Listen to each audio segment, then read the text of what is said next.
Hey guys, what's up?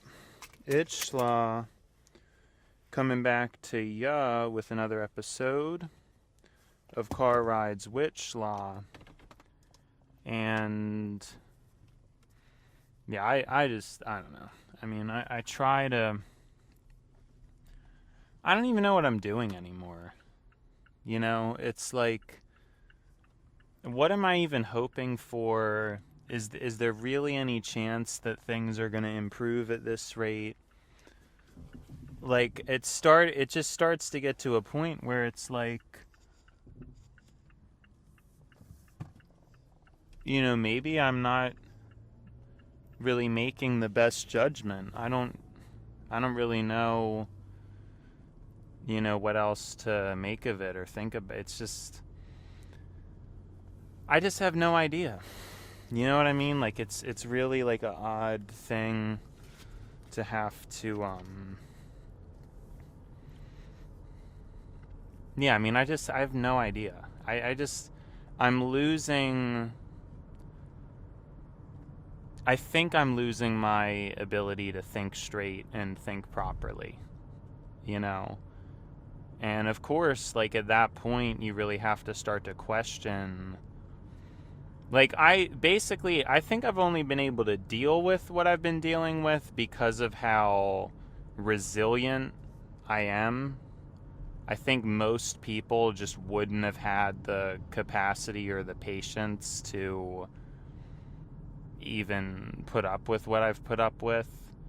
So, there's that, right? I mean, I don't know what else to really tell myself at this point, but yeah, I don't know. I mean, they're bad. You know what I mean? Like, I just have no idea what to do anymore. I need to have some kind of again, I mean, there has to be like a clear turnaround. There needed to be a clear turnaround for months. And honestly, the fact that I've had the amount of patience that I've had is pretty remarkable. Because I know for certain that most people wouldn't. Most people just wouldn't have it in them. I know that for certain. So I've been dealing with a lot. I've put up with a lot, but I don't know. I just don't even know how worth it all is. Like, it just seems so horrible, and just can't really figure it out.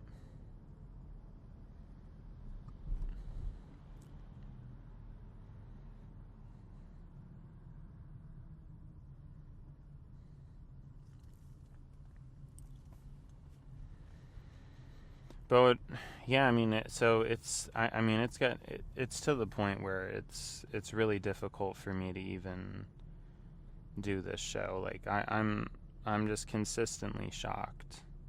Like, over and over again, I'm really shocked. And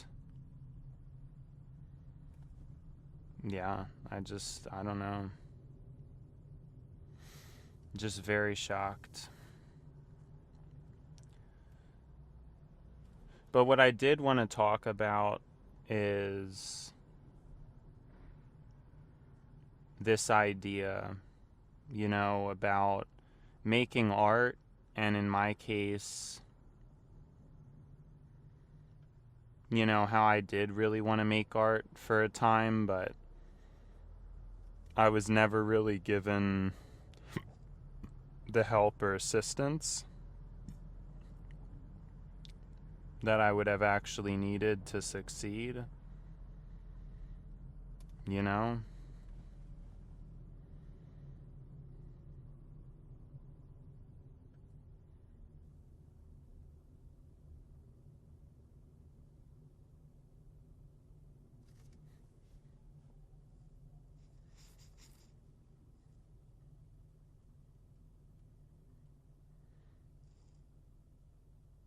I was just never given that.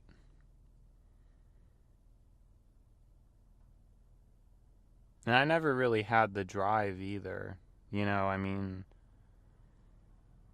having the drive and the hunger for it are obviously really important things, and I didn't have those things. Not at all.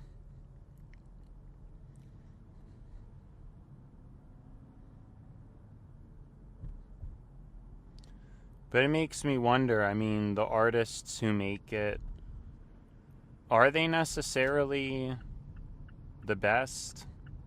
Because I don't really think that that's like the case. I mean, there's an argument to be made that, well, the greatest artists are there for a reason. They have like a strong work ethic and they're able to pump stuff out. But honestly, you don't really need to be a hard worker necessarily in the modern age to be a good artist. As AI becomes more and more of a tool, the ability to create art it's more and more conceptual. It's more and more initiatory, where it's coming up with concepts or precepts for things and then having AI kind of patch up. But even still, I mean, even a slow worker who isn't necessarily that hard of a worker, I mean, they're likely to still be fine. I mean, as an artist, you don't even really need to pump out, in music. Like, you don't really have to pump out that much stuff. It's mostly about making something that really lands. I mean, they make fun of one-hit wonders, but is that even what it's called? Yeah. People make fun of one-hit wonders, but at the end of the day, it's very often the case that a one-hit wonder with one hit, okay, this is just sounding silly. A one-hit wonder with one hit is just better off than a lot of musicians that spend like a lifetime of hustle and labor and all that stuff. I mean, a one-hit wonder in some cases can actually make more cultural and artistic impact. I mean, it's a very interesting thing to think about, because a lot of times one-hit wonders are just like, oh, that's just a one-hit wonder. Whereas let's say like there's some obscure rock band that's made really good music, but they've made like 50 albums and they've been a band for 20 years, and like it's all good stuff, but it's just they've never had any hits, and you compare those two, and it's like the one-hit wonder has still made more money and made more of a cultural impact. And it's not necessarily even the case that a one-hit wonder puts a particularly high amount of work into their craft. Sometimes they do, but other times they don't. And it's like that one song just really takes off. That one song. And then they're just like, that's it.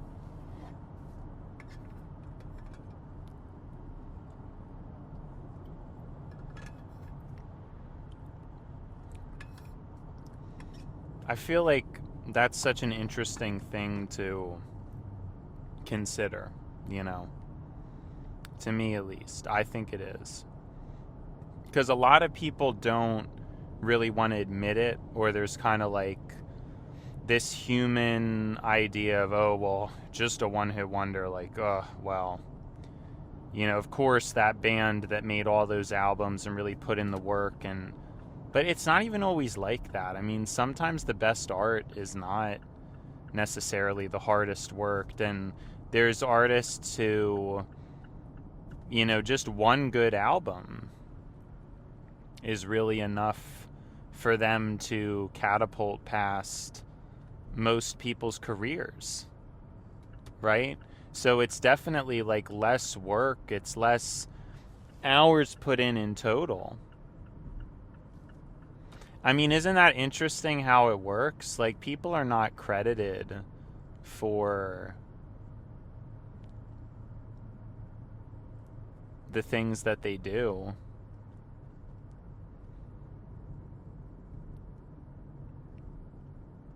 Somebody could put in many more hours into something, but they might not really get that much out of it because it just didn't strike the right spark. Their art, I mean, that's even getting into like, how do you even decide what art is better? Of course, typically what the masses enjoy is not usually the pinnacle of art, but mass success is also like a pretty obvious reason for like, this is good, At the same time, like, a lot of the best music has seen like fairly wide acclaim. So I think it's a tricky thing to navigate and try to get to the bottom of. It just is. Like, it's hard to know what the answer to this stuff is. I know so many people say it's about the hustle and it's about the work, but I just don't know that that's really the case. But it's sad, because a lot of people do get to where they're at through working. They do work hard and they just persevere through the injustice, and a lot of times those people are admired, but I honestly don't know if they really should be, because while they're good people, a lot of times them doing what they do fails to lead to society-wide systemic change. I mean, yeah, you do have some very few like superstars at a company where, they're up in management, but they still drive an old car. So they're barely spending any money, but they make a lot. You would never know that they're in management. They park where everybody else parks, and they're humble. But do those people who push through, are they actually doing the world any favors? Because if everybody was like that, I think that things would actually get worse, and they would be worse. And why is that? Well, if more people were better at persevering through harsh conditions, then there's no reason to assume that things wouldn't just adapt to that. I mean, even the way things are now, as they move to strip away welfare. I mean, the welfare and societal stability only exists because of a human incompetence, And so it's easy to figure, like, if everybody was very resourceful, very efficient, very humble, then, I mean, what would happen?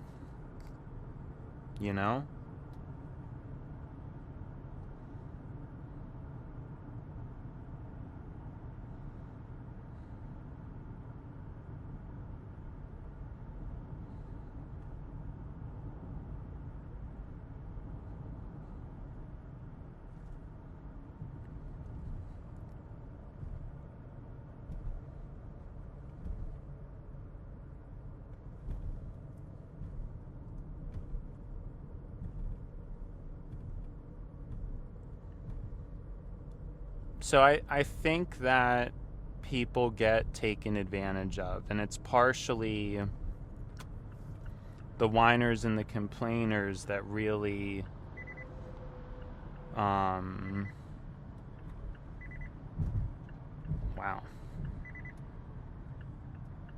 that person is crazy. Just completely didn't let me go.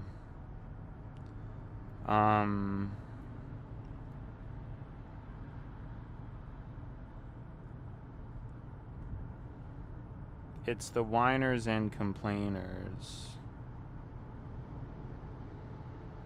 that usually end up setting standards. And then, yeah, I mean, the good people within that seem better. But there's a lot of times where, especially with labor, people should really band together and, have some kind of solidarity about things. Like, it's great that one guy leads a good example, does what he's supposed to. But, like, if everybody was like that, then, and just, like, push through it. Because there's an illusion to that. Because on the surface, there's a push through. But then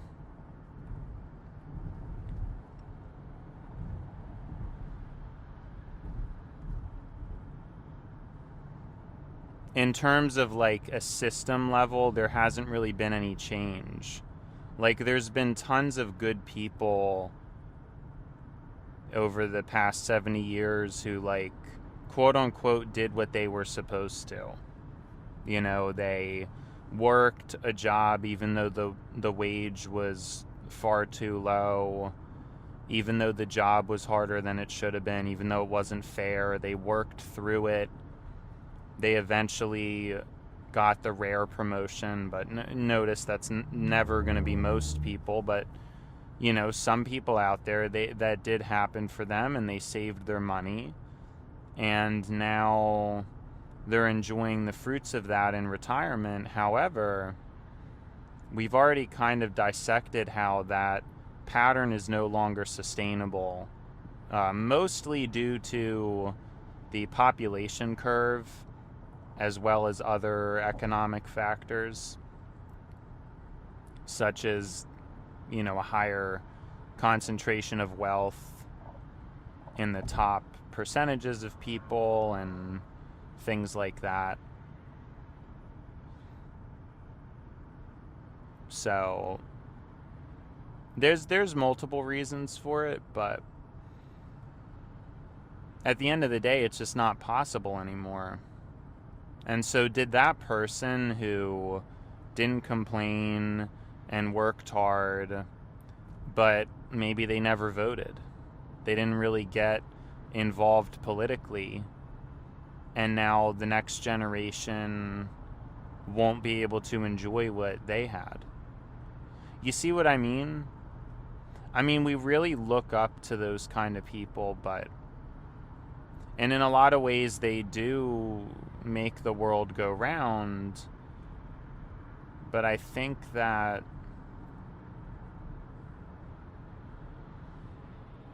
there has to be some type of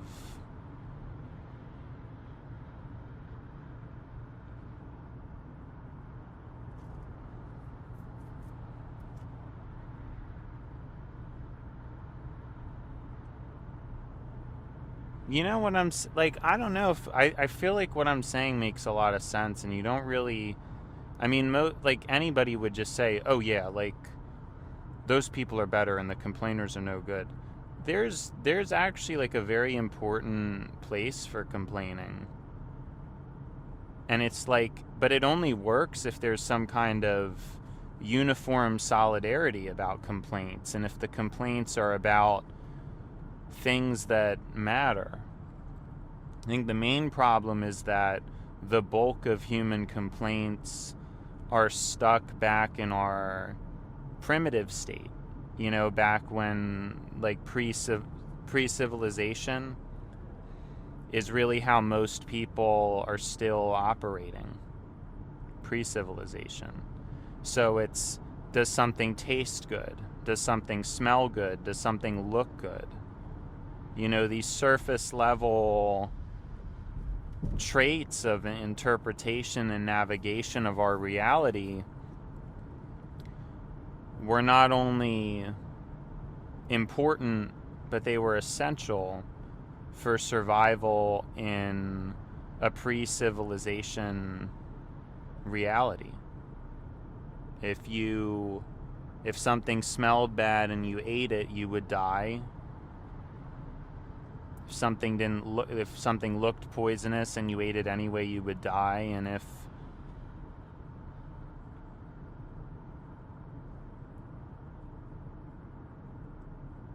something, I'm sorry, I'm losing my third example. I'm very sorry. But so over time, and the people who are around today, they've been bred over the course of many, many years to judge things aggressively based on like smell, based on appearance. But these things they're not important to a civilized world, or they shouldn't be. It's just how we've been so wired, and so many people, they still live within a pre-civilized mind.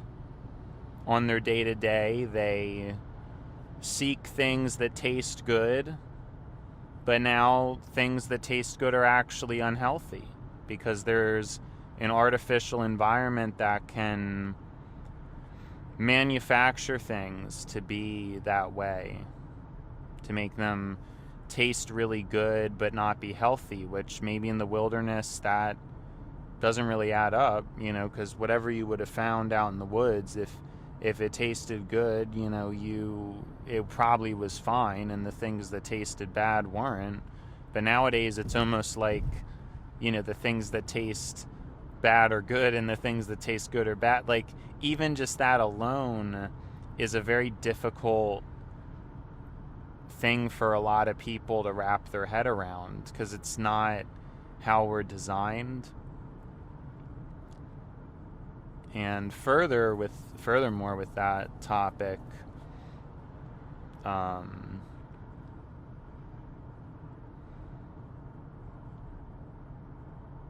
I'm not sure what else there really is to.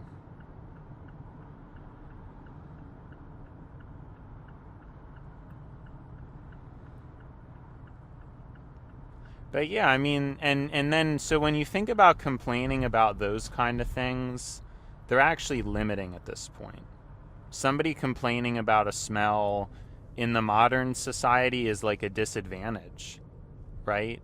If you, like 99% of the time, if you're not bothered by bad smells, that is just a major advantage within a modern society. Because, again, if at the workplace, the place you work at, if it's not ventilated well, chances are it's not going to smell very good, and there are some people who just can't stand it.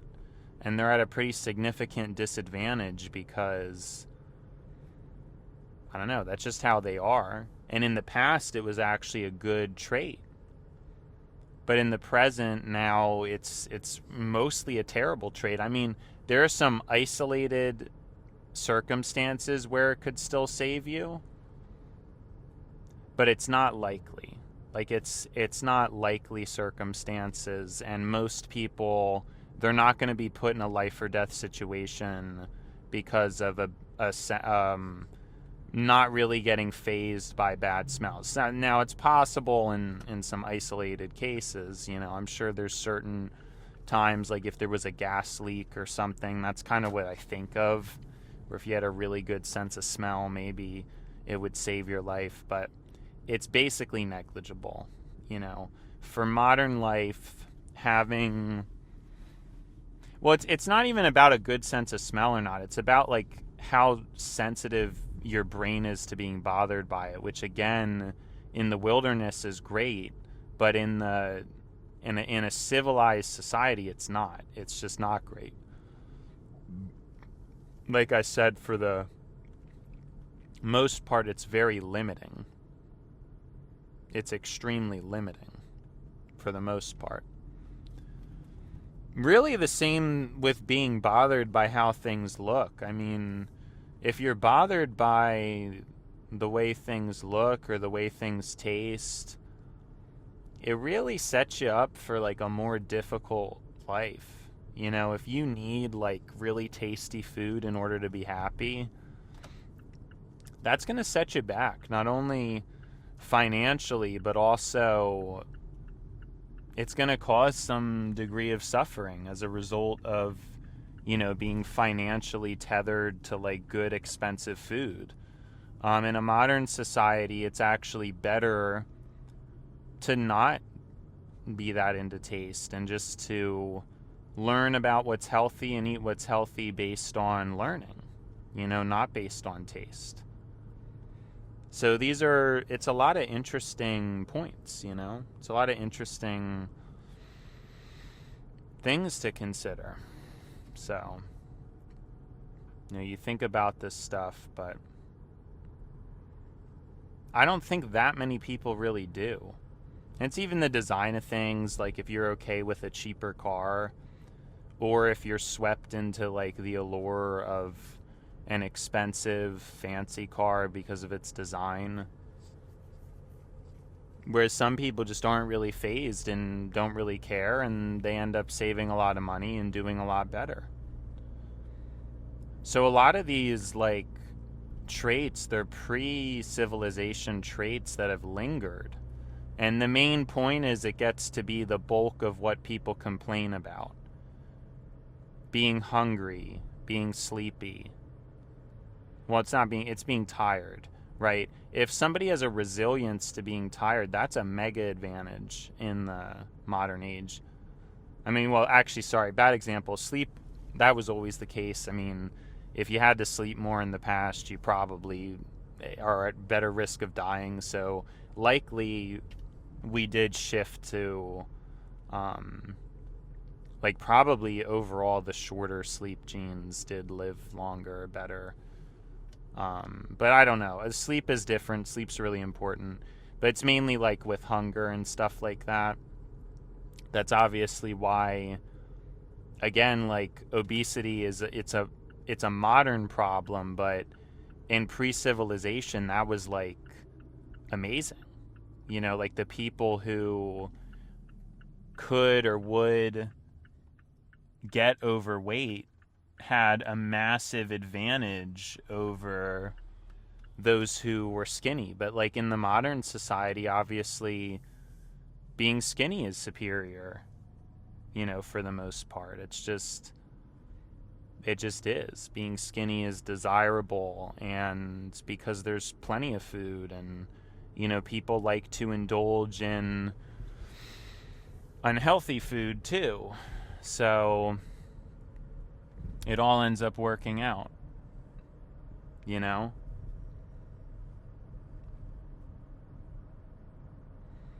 Sorry, I'm just trying to think about where I'm going because I don't really remember.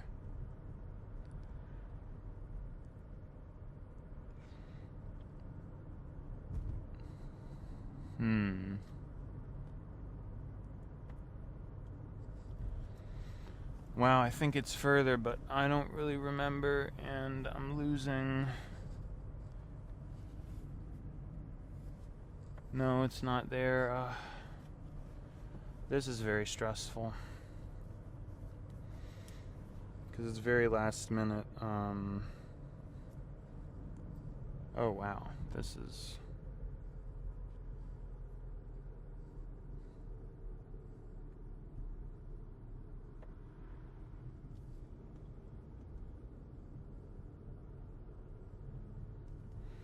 Okay, I think I'm fine. Sorry.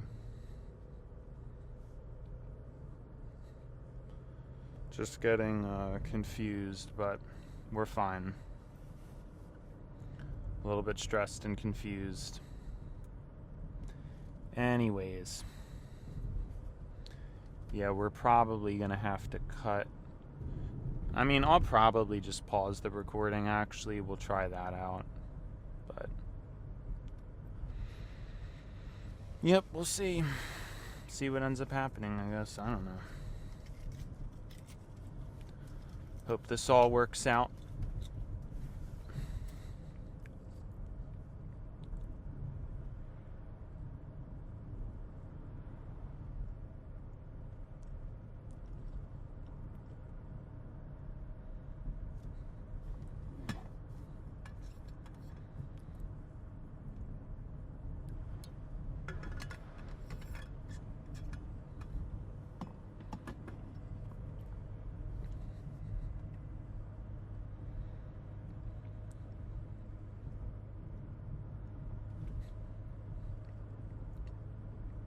Sorry, I'm just trying to focus now, so I may as well just pause it now. I'll be back, guys.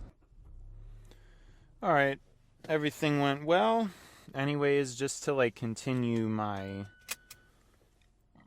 conversation, that is one of the biggest problems, is that there's still so many residual judgments and complaining, and they pertain to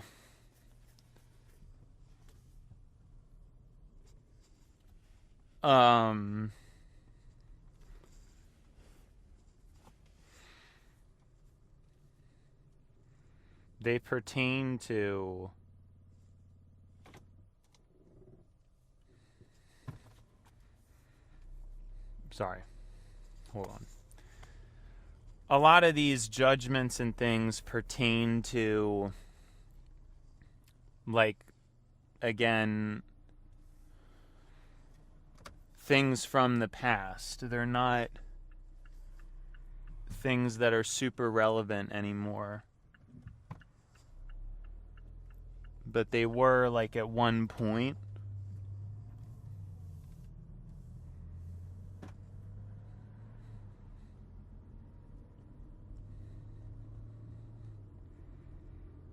And so, but people haven't really changed. People are still operating on the original kind of human mentality and complaints and things like that, and haven't moved on. And so, I guess without realizing it, my whole life I've always had these just, I don't know, more mindful thoughts about things, and I kind of assumed everybody was loosely similar, but people really aren't. And a lot of people, they love judging how things look and how things smell. And so the bulk of complaints, high level complaints, are very important. Complaining about the way systems are designed. Is a system designed fairly? Is a system designed efficiency? These are good and productive complaints. These are important things. But that's not really what people complain about. Oftentimes, even within politics, it's a lot of issues that are essentially propagandized onto people. Sometimes it's emotional issues when it comes to many social issues. Some social issues are obviously about justice, but other times they're arbitrary. There's plenty of social issues where there may be a winning social issue, but it's not necessarily more or less fair. It's not necessarily more or less important, So,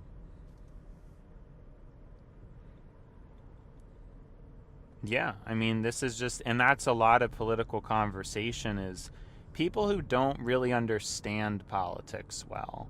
That's kind of what I grasp from it when I overhear people talking about things. It's people don't really have that deep of a comprehension of it.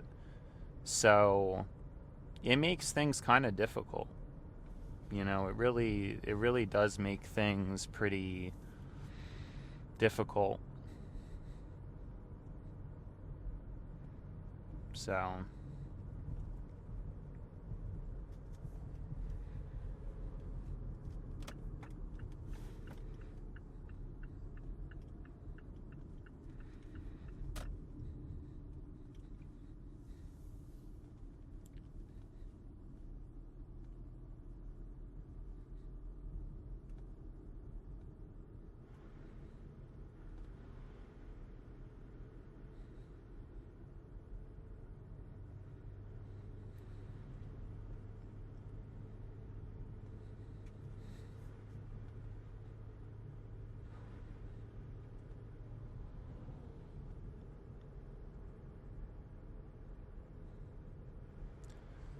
yeah, sorry. I'm just, I'm stuck thinking about things again. I'm just, I've been going through a lot, so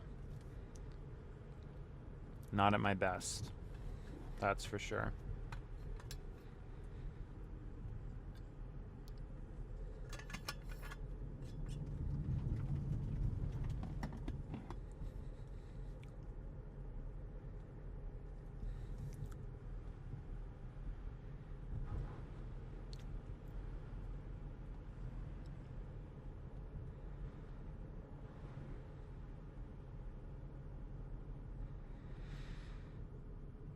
Anyways, I guess that's a good time to stop.